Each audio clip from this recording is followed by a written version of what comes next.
तो बच्चों आज हम न्यू चैप्टर पढ़ने वाले हैं जिसका नाम है थर्मोडायनेमिक्स। अगर केमिस्ट्री में थर्मोडायनेमिक्स पढ़ चुके हो तो बेसिक मेरे हिसाब से क्लियर होगा, राइट? तो मैं बेसिक बातें ही कर लूं, पूछ लूं बेसिक बातें। कहाँ चला गया? हाँ सर। सब ऑरेंज ही ऑरेंज हो गया, पर्पल कहाँ चला गया? पर्पल किसको कहते हैं? पर्पल, पर्पल ये है। blue। चलो ठीक है, जो भी है। आओ देखें। हाँ, मुझे ये बताओ सिस्टम क्या होता है, पहले ये मुझे बताओ, मैं थोड़ा जानना चाहता हूँ। तुम बोलोगे सर जिसके सिस्टम होता बारे है में हम जिसको हम स्टडी स्टडी करते करते हैं। हैं, है ना? जो इन्वेस्टिगेशन हम्म। जिसका किया जा रहा है that is called system. Correct. Surrounding किसको कहते हैं? सिस्टम को छोड़ के बाकी जो भी है सराउंडिंग है। तो मैं ऐसा लिख सकता हूँ क्या? ध्यान से देखना। Everything except system is called surrounding. Everything except हाँ sir. System is called surrounding. ना मुझे सराउंडिंग लिखने का कोई जरूरत है और ना ही मुझे सिस्टम लिखने की कोई जरूरत है। इसका डेफिनेशन आई होप तुम लोगों को पता होगा। करेक्ट। ठीक है। हाँ। अब अब हम बात करते हैं अलग अलग टाइप्स ऑफ सिस्टम की, है ना? हम बात करते हैं जरा टाइप्स ऑफ सिस्टम के बारे में। एक मिनट,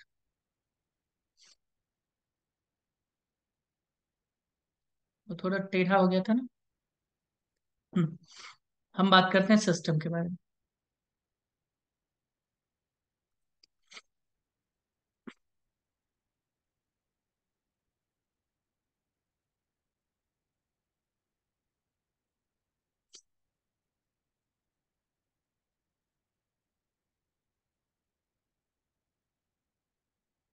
कलर दिख रहा है ना? दिख रहा है। ठीक है, ठीक है। पहला है, पहला मैं बात करूंगा ओपन सिस्टम। मुझे बताओ ओपन सिस्टम में एनर्जी का ट्रांसफर होता है, हाँ या ना? फिर मैं टिक मारता चलूंगा, जल्दी बताओ। हाँ सर। हाँ बिल्कुल। सर।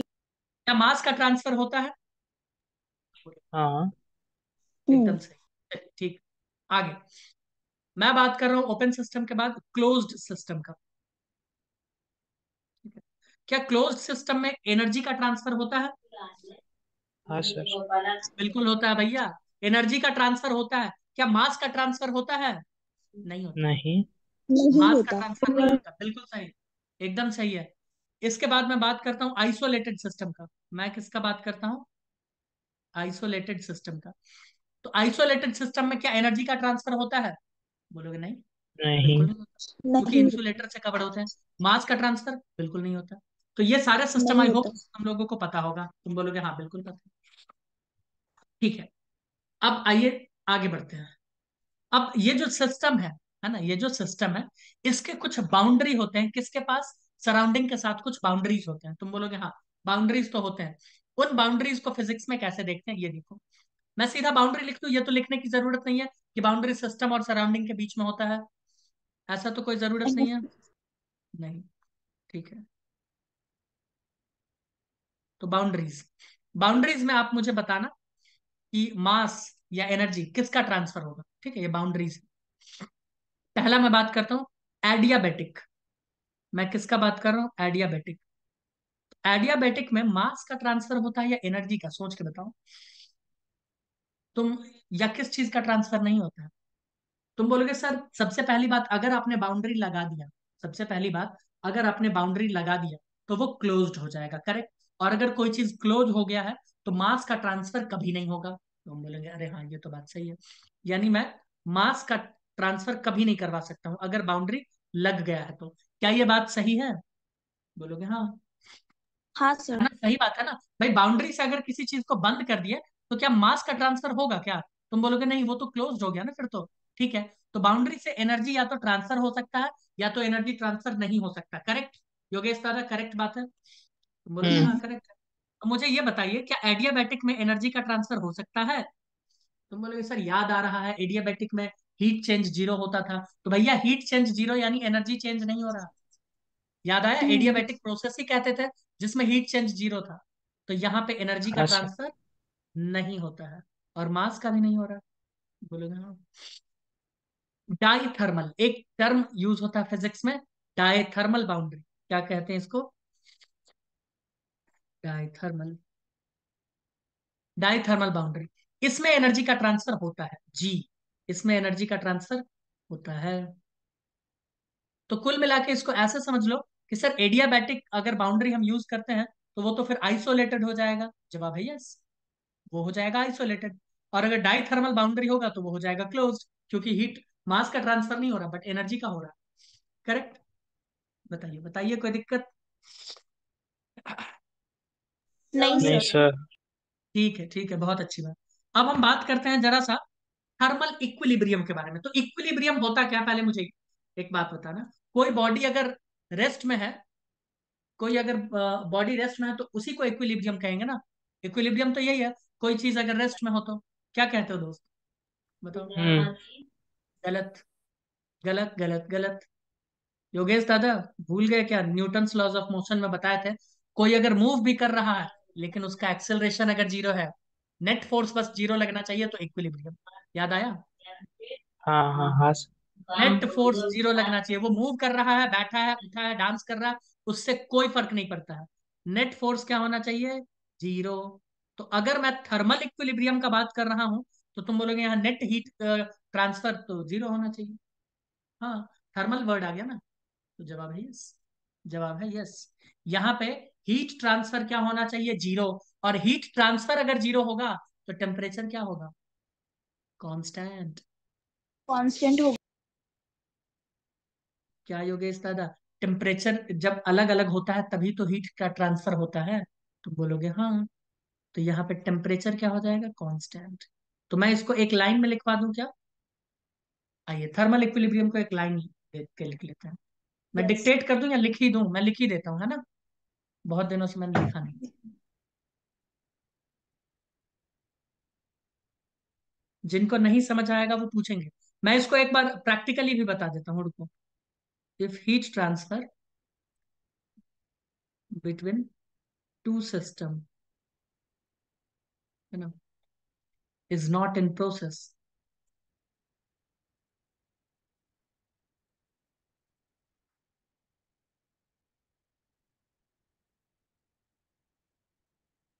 दैट इज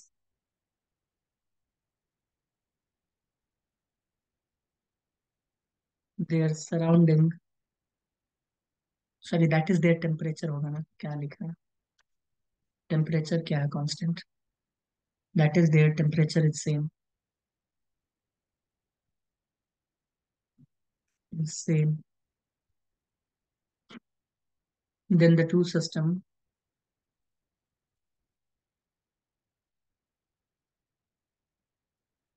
ये चैप्टर परसों तक समाप्त हो जाएगा। Then the two system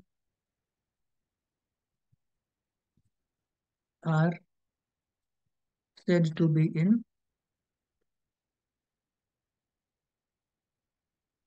thermal equilibrium, thermal equilibrium. भैया एक बात बताइए, ध्यान से सुनते जाना। थर्मल इक्विलिब्रियम को हम दो तरीके से बताते हैं। इसमें तो सीधा लिख दिया ना ऐसा, एक बक्सा बनाते हैं, यहाँ गैस है, इधर इधर।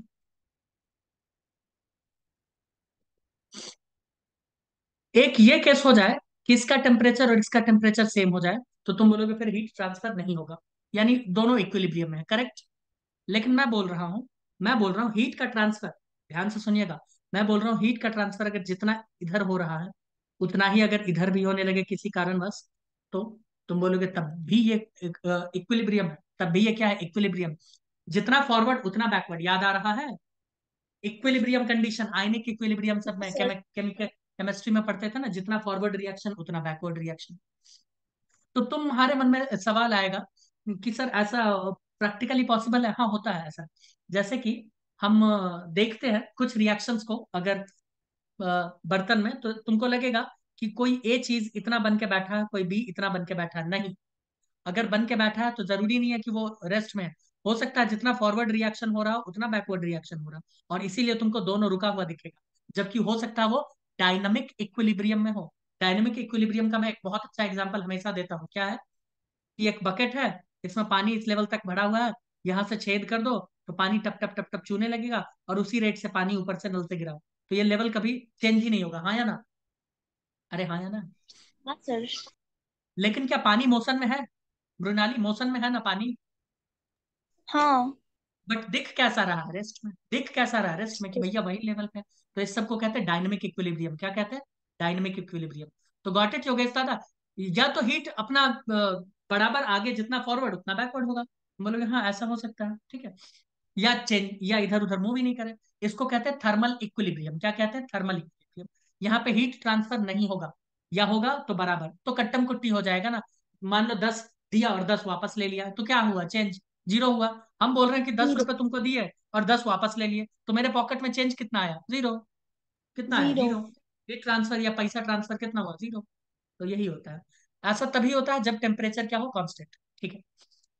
याद रखना, हमने थर्मोडायनेमिक्स में, केमिस्ट्री में बताया था कि जब टेम्परेचर कांस्टेंट होता है तो इंटरनल एनर्जी का चेंज कुछ नहीं देखना है, अपने आप क्या कर देना? जीरो।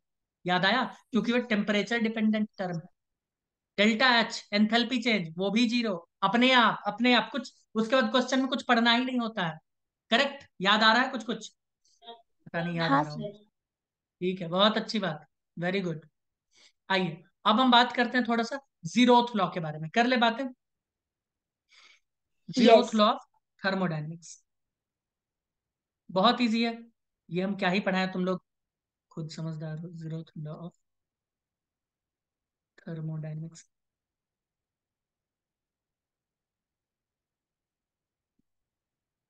इसको हम लोग ZLOT लिखते हैं। जैसे फर्स्ट लॉ को क्या लिखते थे? FLOT, first law of thermodynamics, float कहते थे। सेकेंड लॉ को क्या कहते थे? स्लॉट कहते थे। SLOT, याद आ रहा है? हाँ। वैसे ही है। जीरोथ तो ज्लॉट कहते हैं। क्या कहते हैं? ज्लॉट, ठीक है। सेकंड कहते हैं जीरोथ लॉ ऑफ थर्मोडायनेमिक्स। मैं इसको समझा देता हूँ, और पहले पहले समझा देता हूँ फिर लिख दूंगा, चलेगा? चलेगा क्या? सुनिए, मैं लिखने वाला हूँ, एकदम ध्यान से सुनना है। पहले सुन लो, फिर तुम लोग भी अपना लिख लेना।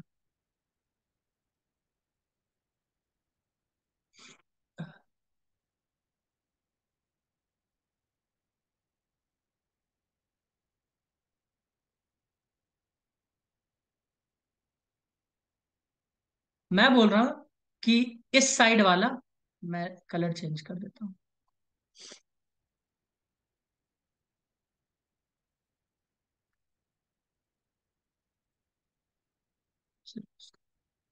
ठीक है, अब समझ आया? देखो, ये ब्लू वाला जो भी लाइन है ना दोस्त, इसे कहते हैं एडियाबैटिक बाउंड्री। ये क्या है?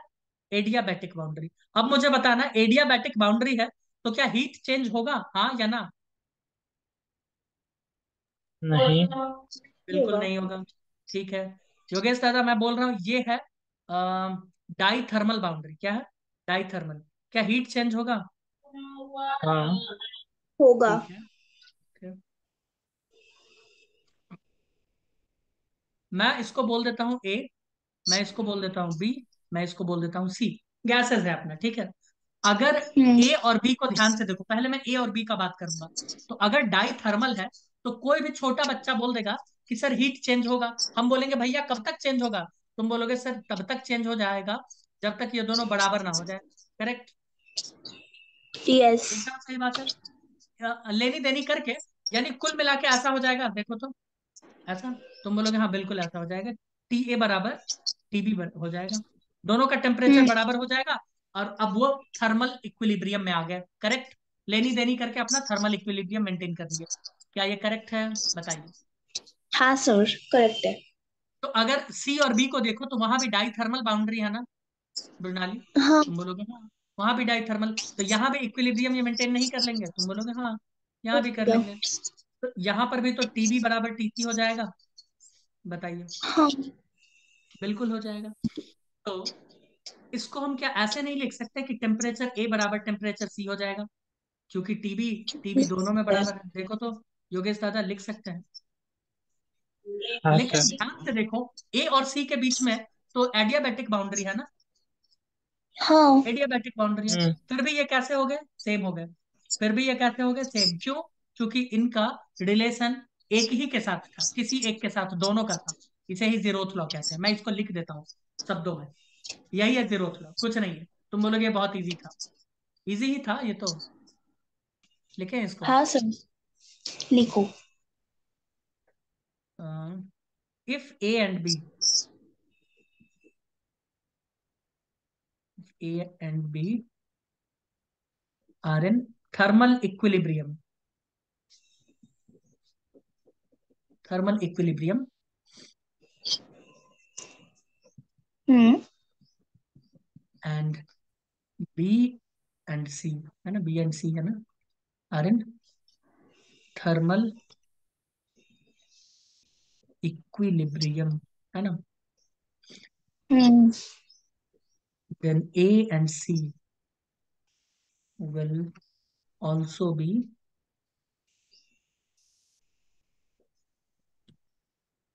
ये नहीं भी बताते तो तुम लोग सवाल में मिलता तो सॉल्व कर लेते, will also be in thermal equilibrium, यही है जीरो, बस यही कहता है, यही कहता है और कुछ नहीं कहता। जीरो, इजी, बहुत इजी, कुछ नहीं था। ठीक है, हाँ। ठीक है। अब हम बात करते हैं प्रोसेसेस के बारे में। तो तुम बोलोगे सर प्रोसेस तो हम लोग बहुत सारा पढ़े थे, है ना, प्रोसेस हम लोग बहुत सारा पढ़े थे, isobaric process, isochoric process, isothermal process, adiabatic process, cyclic process, irreversible process, reversible process, बहुत सारा प्रोसेस पढ़े थे कि नहीं पढ़े थे, याद आ रहा होगा। तुम बोलोगे हाँ पढ़े याद थे। तो आ रहा है। यस, जिसमें मैंने बताया था कि रिवर्सिबल प्रोसेस सिर्फ कागज पे हम लोग लिखते हैं, वो प्रैक्टिकली पॉसिबल नहीं है कि इनफाइनाइट स्टेप्स में हो। ये सब चीजें याद आ रहा है, वो सिर्फ कागज हाँ, के लिए था। हाँ, जबकि इरिवर्सिबल प्रोसेस क्या है, प्रैक्टिकल होता है। तुम बोलोगे हाँ ये, प्रैक्टिकल। तो उनके बारे में थोड़ा सा बात कर लेते हैं, है ना। अच्छा, मैं बात करूं थर्मोडायनेमिक स्टेट के बारे में, चलो मैं थोड़ा सा लिख देता हूँ, तुम लोग भूल गए हो क्या। अगर मैं बात करूं थर्मोडायनेमिक स्टेट, डायनेमिक स्टेट, क्योंकि अगर हम कुछ भी थर्मोडायनेमिक्स में हीट देते हैं या कुछ भी लेते हैं या काम करते हैं सिस्टम के ऊपर, तो इसके थर्मोडायनेमिक स्टेट को हम लोग स्टडी करते रहते हैं कि उस थर्मोडायनेमिक स्टेट में क्या क्या चेंज आया है। और तुम लोगों को बहुत अच्छे से पता होगा थर्मोडायनेमिक स्टेट में आता है प्रेशर, वॉल्यूम, टेम्परेचर एंड, क्या मैंने गलत लिखा मोड्स। है? इसके अलावा कुछ मोड्स। नहीं होता है, करेक्ट? हाँ। इसके अलावा कुछ नहीं। अगर तुम कार्य करोगे, इंटरनल एनर्जी चेंज कुछ भी करोगे, तो इसी चार चीज में चेंज आने वाला है, इसी चारों चीज में चेंज आने वाला है। इसे कहते हैं थर्मोडायनेमिक स्टेट। क्या इसके अलावा और कोई चीज में चेंज आ सकता है उस गैस के? तुम बोलोगे नहीं, नहीं। इसी चार चार चीज में चेंज आएगा। करेक्ट है। आइए हाँ हम सर। बात करते हैं, मैंने नहीं लिखा क्योंकि मुझे पता है तुम लोगों को मालूम है थर्मोडायनेमिक स्टेट के बारे में। हम बात कर लेते हैं जरा रिवर्सिबल और इरिवर्सिबल प्रोसेस के बारे में। कर ले, मैं डिक्टेट कर देता हूँ। Reversible and irreversible process. If a process changes the state of the system, and if the path followed by the process can be retraced back, then the process is said to be reverse. If the path followed can't be retraced back, then the process is said to be irreversible.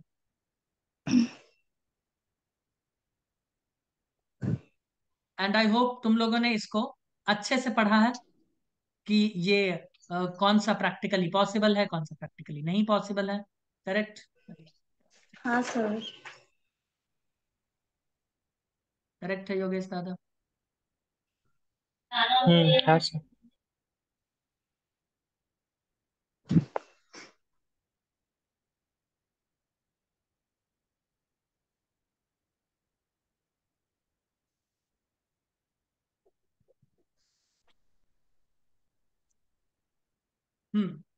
लिख लिए? तो भैया लिख रहे। Reversible process क्या होता है? Reversible process सुनिए कहानी। हाँ, मैं, तुम लोग लिखते रहो, मैं कहानी कह रहा हूँ। रिवर्सिबल प्रोसेस ऐसा प्रोसेस है, रिवर्सिबल प्रोसेस ऐसा प्रोसेस, भैया जो काम किए हो उसको वापस चेंज कर लो, वापस वो ठीक कर लो। तुम बोलोगे हाँ, वो करते हैं रिवर्सिबल। लेकिन मैंने तुम लोगों को बताया था कि ये प्रैक्टिकली पॉसिबल नहीं है। ये प्रैक्टिकली पॉसिबल नहीं है, क्योंकि रिवर्सिबल प्रोसेस बहुत ही स्लोली स्लोली किया जाता है और फाइन इनफाइनाइट स्टेप्स में करते हैं। करेक्ट? अरे बताओ भैया। हाँ। करेक्ट? ठीक है। हाँ सर। इस वजह से ये प्रैक्टिकली पॉसिबल है ही नहीं। इरिवर्सिबल प्रोसेस पॉसिबल है ना? इरिवर्सिबल प्रोसेस पॉसिबल है ना? बट इसको वापस रिट्रेस बैक नहीं किया जा सकता, रिट्रेस बैक नहीं किया जा सकता है। Got it? हम्म। चलिए, ये लिख लिए हो। अब हम बात करेंगे जरा सा साइक्लिक प्रोसेस के बारे में। हम किसके बारे में बात करेंगे? साइक्लिक प्रोसेस के बारे में।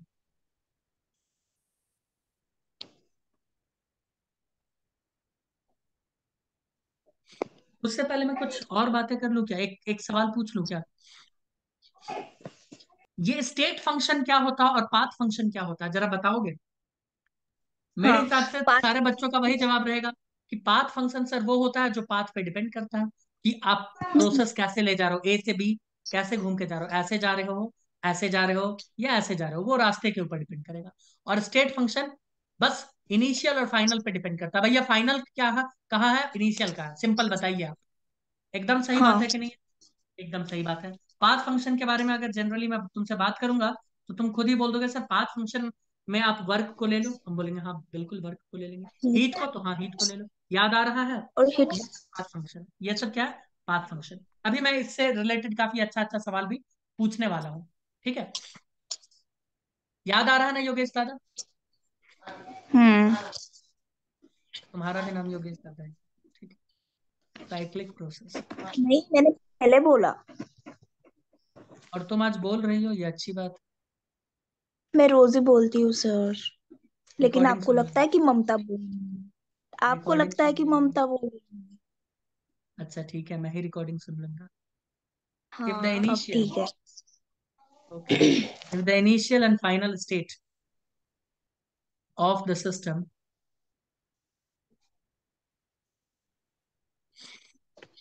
is same, hmm. then the process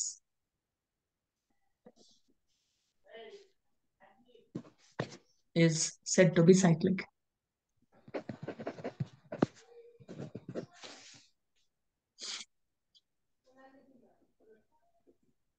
Is said to be cyclic.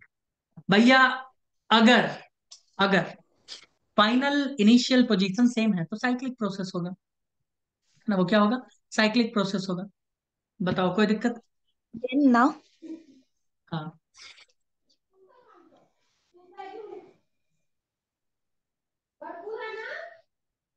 मैं ये प्रेशर और वॉल्यूम का एक ग्राफ बना रहा हूँ। मान हम्म। लो, मान लो ये पॉइंट को मैं बोल रहा हूँ 1 और इस पॉइंट को मैं बोल रहा हूँ 2।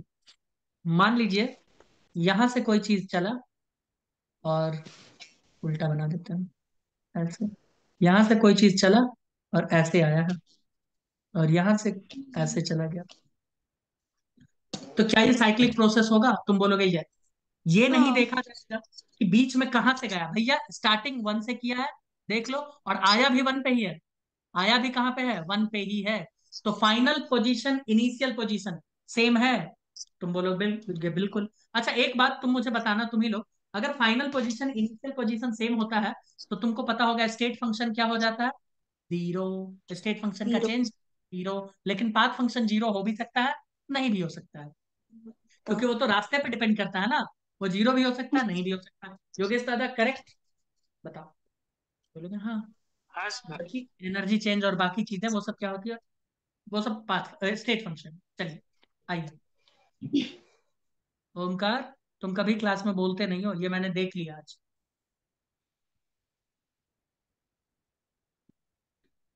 आज देखा। मतलब अभी अभी मैंने सुना है, फील किया है। हम्म।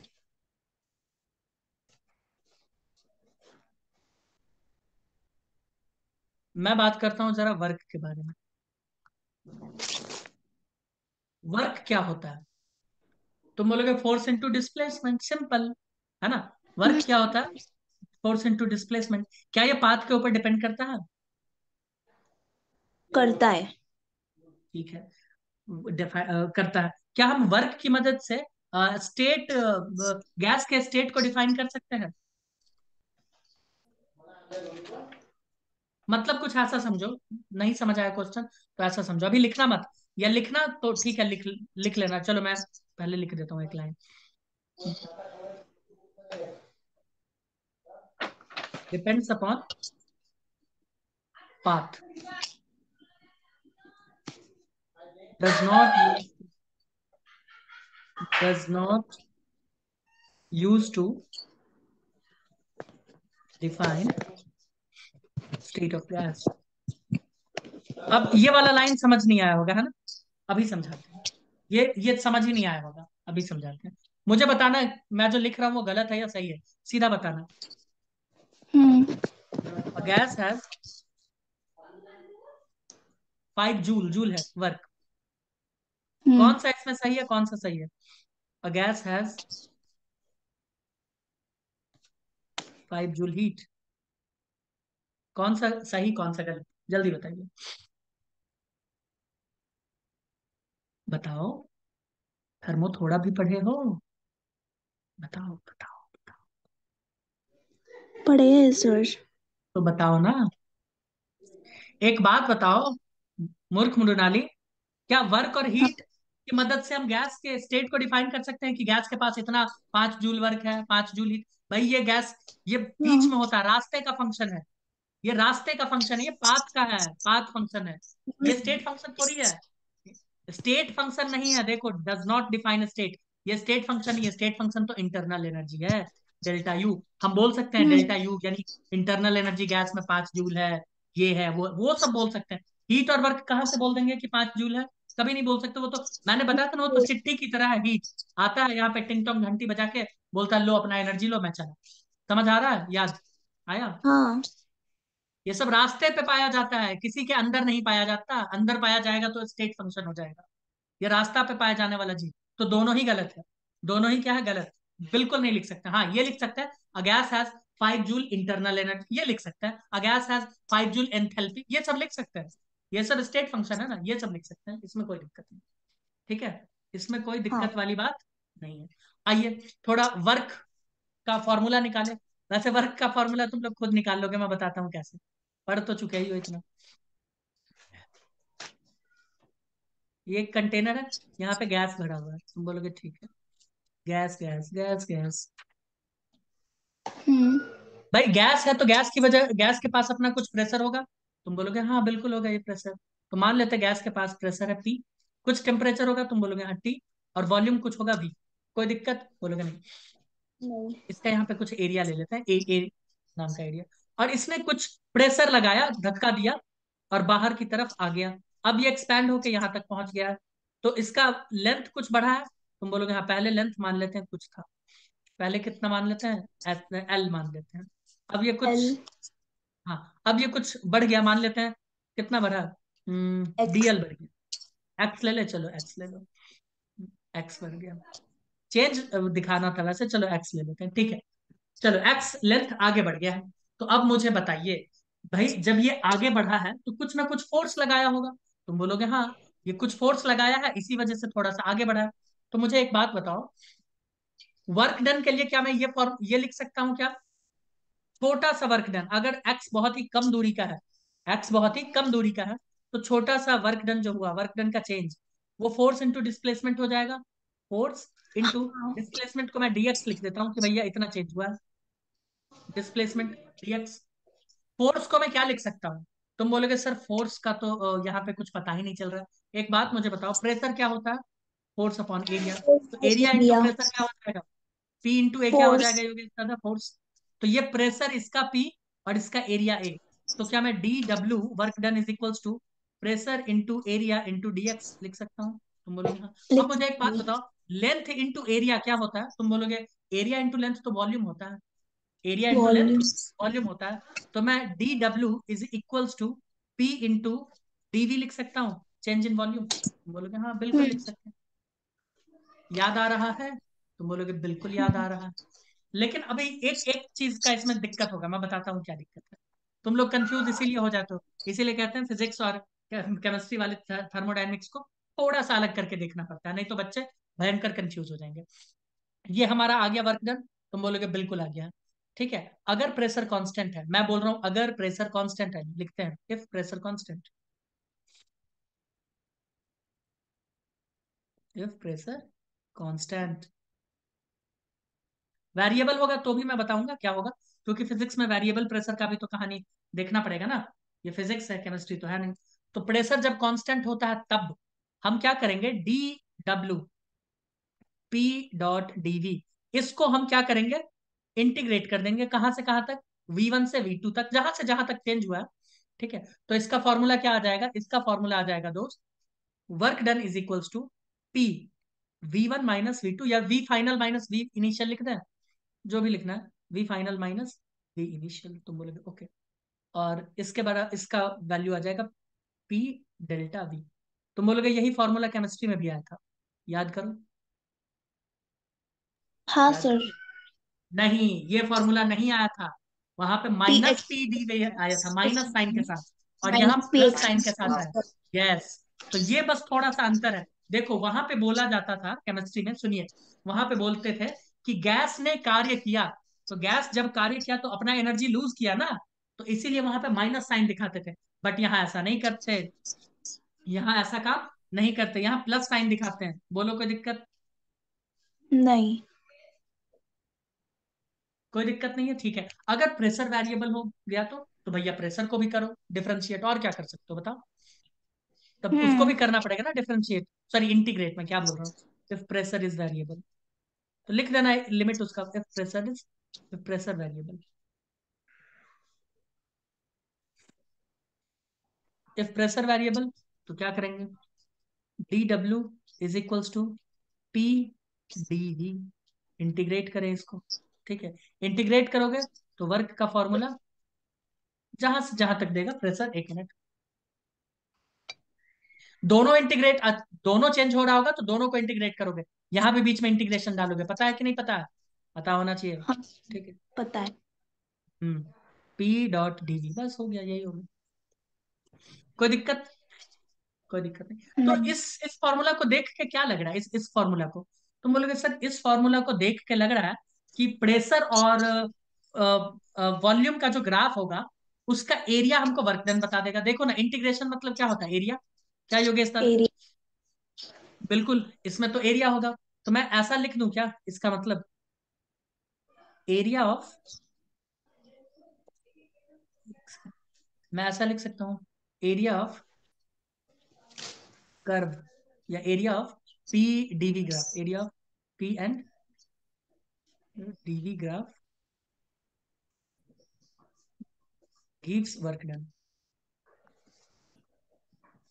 बोलोगे हाँ हाँ हम्म। बिल्कुल, इसमें कोई दिक्कत नहीं, इसमें कोई दिक्कत नहीं। ठीक है। हाँ। ठीक है। अब थोड़ा सा इसको समझते हैं। अगर मैं बोल रहा हूं वॉल्यूम इंक्रीज किया है, यानी वॉल्यूम इंक्रीज कब करेगा, तुम बोलोगे सर वॉल्यूम इंक्रीज तब करेगा जब गैस एक्सपैंड करेगा, करेक्ट, सोच के बताओ, हाँ। कोई इसमें दिक्कत, बोलोगे नहीं कोई दिक्कत नहीं है। नहीं। तो वॉल्यूम इंक्रीज किया, अभी जो मैंने एक एग्जांपल लिया था, तो वो वॉल्यूम तो इंक्रीज करने वाला ही था ना, तो फाइनल वॉल्यूम ज्यादा और इनिशियल वॉल्यूम कम, अरे हाँ या ना, तो यहाँ हाँ पे सर। डीबी का क्या आएगा, तुम बोलोगे सर डीबी का वैल्यू यहाँ पे आ जाएगा पॉजिटिव, हम बोलेंगे बहुत अच्छी बात, यानी वर्क डन यहाँ पॉजिटिव हुआ। लेकिन मैं बोल रहा हूँ कि अगर कॉन्ट्रैक्ट कर गया, गैस कंप्रेस हुआ है, तो क्या हो जाएगा, वॉल्यूम कम, तो फाइनल वॉल्यूम कम, इनिशियल ज्यादा, तो यहाँ पे वर्क डन क्या हो जाएगा, नेगेटिव। नेगेटिव। अरे हाँ यार, बिल्कुल, ठीक जी। है, नेगेटिव हो जाएगा। तो इसको आपको ख्याल रखना है, इस चीज को, है ना। मैं लिख दूं क्या, लिखने का वैसे कोई मतलब नहीं है, लिखे या छोड़ दे बताओ, आपकी मर्जी। छोड़ देते हैं, क्योंकि सॉल्व करोगे तो अपने आप पता चल जाएगा। ठीक है। अब आओ, हीट एनर्जी और वर्क, है ना, इसी की वजह से थर्मोडायनेमिक स्टेट में चेंज होता है। मैं बोल रहा हूँ heat energy and work causes change in thermodynamic state. Thermodynamic state कौन कौन से होते हैं दोस्त, जिसमें चेंज आते हैं, बोलो, अरे बोलो, प्रणाली, हम्म। थर्मोडायनेमिक स्टेट कौन कौन से हैं जिसमें चेंज आते हैं? आइसोथर्मल वगैरह। अरे नहीं, प्रेशर, फिर वॉल्यूम, अरे हाँ, टेम्परेचर, मोल। पता नहीं कौन सा नशा खा के बैठे हैं लोग। प्रेशर, वॉल्यूम, टेम्परेचर और मोल। हाँ, ठीक है, ये सब लिख लिया ना? नहीं, हाँ। अब एक चीज इसमें बड़ा इंपॉर्टेंट है जो अच्छा। मुझे तुम्हें बताना है, टाइम तो नहीं है, तो मिलो नेक्स्ट वीडियो में बताते हैं, ठीक है? मिलते हैं नेक्स्ट वीडियो में, बताते हैं सब बातें।